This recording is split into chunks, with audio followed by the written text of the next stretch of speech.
Well, part 2, everybody.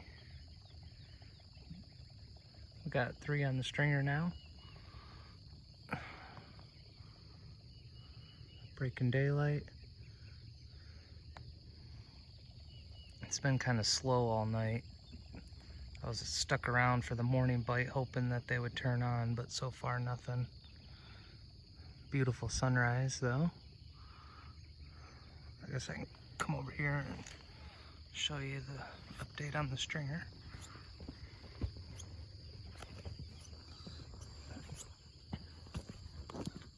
Grab this real quick. So there's one.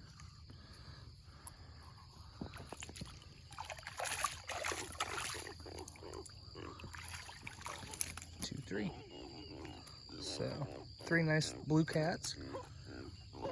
Hopefully we get a few more. That's why we stuck around.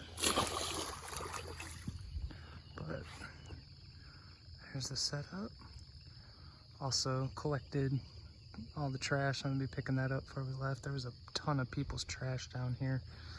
So I wish I could have showed you the before and after. My friend's asleep in the truck. He didn't quite make it.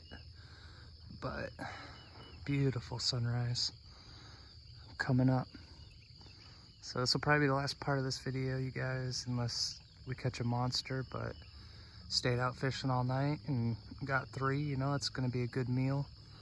And we'll see y'all around.